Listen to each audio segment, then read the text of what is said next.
सिरे सकल संसार में इधर हिंदुस्तान, सकल हिंदरों से बड़ो रूढ़ो राजस्थान। रूढ़े राजस्थान री है रणबंकी आन, कटिया पण हटिया नहीं इसी अनूठी शान। मंगल जाण्यो मरण ने सतपथ पालन सीर, पदमणिया जौहर जड़ी रण भिड़िया रणवीर। नमस्कार, स्वागत है आपका आपके अपने चैनल अजब गजब पर। मैं हूँ श्रवण द्वारा। इतिहास के पर्दे के पीछे छिपे हुए उन महानायकों की गौरव गाथाओं को सुनने, समझने और जानने का प्रयास हम कर रहे हैं, जिनकी वीरता ने जाने कितने वर्षों से एड़ियां घिसती रही, परंतु उन्हें वो सम्मान नहीं मिला जिनके वो हकदार हैं। आज इसी कड़ी में एक कहानी हल्दी घाटी महासंग्राम के छिपे हुए एक महानायक भील राणा पूंजा जी की। भले ही आधुनिकता की चक्काचौंध में अंधी हमारी वर्तमान युवा पीढ़ी आदिवासियों को पिछड़ा हुआ माने, परंतु जब जब त्याग, बलिदान और मातृभूमि की सेवा की बात आई है तो इन्हीं आदिवासियों ने अपना सीना और सिर सबसे पहले आगे किया है। फिर चाहे महाभारत के एकलव्य हो, या फिर गुरु भक्ति में कालीबाई, या हल्दी घाटी मां संग्राम में भील राणा पूंजा जी, इन सब ने इस बात का लोहा मनवाया है कि मातृभूमि की सेवा में आदिवासी कभी भी पीछे नहीं है। राजस्थान में बहुत सी जनजातियां निवास करती है, परंतु राजस्थान की एक सबसे प्राचीन जनजाति भील है। भीलों का गांव भीलुड़ा या भीलवाड़ा कहलाता है। भीलों के गांव का मुखिया गमेती कहलाता है।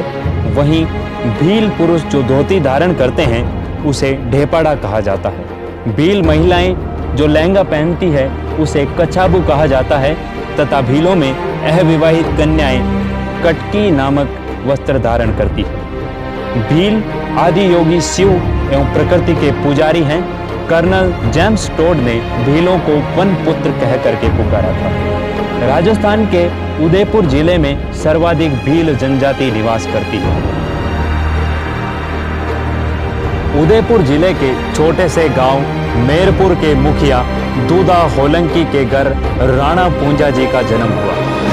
माता कहरी बाई ने बचपन से ही वीरता, स्वामी भक्ति और निडरता का इन्हें पाठ पढ़ाया।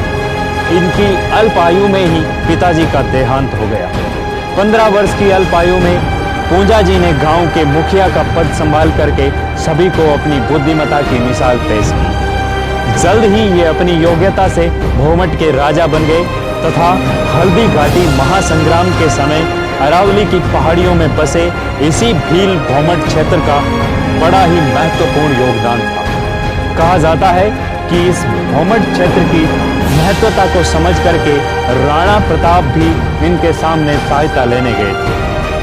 हल्दी घाटी महासंग्राम के समय इस ओर से वीर शिरोमणि महाराणा प्रताप गए तो उस ओर से अकबर के सेनापति बैरम खां भी इनके सामने सहायता मांगने आए। बैरम खान ने कहा कि राणा पूंजा जी, अकबर की मुगलिया सल्तनत के असीम धन दौलत में से आपको इतनी सोने की मोहरें दी जाएगी कि सभी भील भाई कभी भी जीवन भर इन्हें गिन नहीं पाएंगे। आप हमारा सहयोग दीजिए। वहीं दूसरी ओर वीर शिरोमणि महाराणा प्रताप ने बप्पा रावल की ऐतिहासिक तलवार सामने करते हुए कहा कि पूंजा जी, ये समय मातृभूमि के लिए अपना सर्वस्व बलिदान करने का है। मातृभूमि के बलिदान के इस महायज्ञ में मैं अपनी आहुति दे रहा हूं, क्या आप मेरे साथ हैं?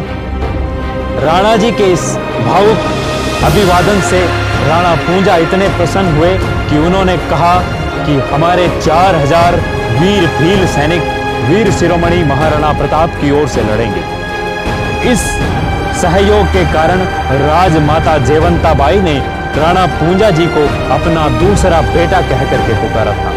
वहीं राणा प्रताप ने इन्हें गले लगा करके बाई कहा और राजा की उपाधि दी।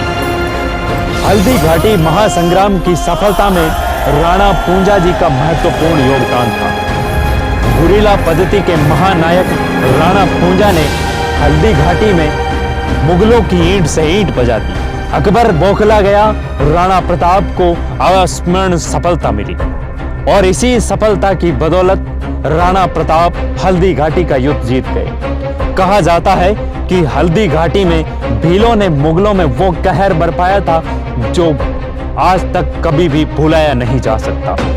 इस वीर शौर्यवीर ने अपनी अंतिम बूंद तक मेवाड़ की सेवा की और अंतिम समय तक मेवाड़ के लिए लड़े और मेवाड़ के लिए ही अपनी वीर गति प्रदान कर। कहा जाता है कि भीलों के इसी सहयोग के कारण मेवाड़ के राज चिन्ह में एक और राजपूत राजा तो दूसरी ओर भील राजा का चिन्ह अंकित है।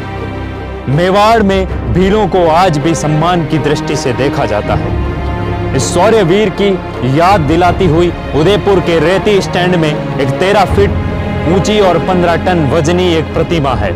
शौर्यवीर को याद करने के अंतिम पल में हम यही कह सकते हैं, शहीदों की चिताओं पर लगेंगे मेले, वतन परस्ती पर मिटने वालों का यही एक अंतिम निशान हो।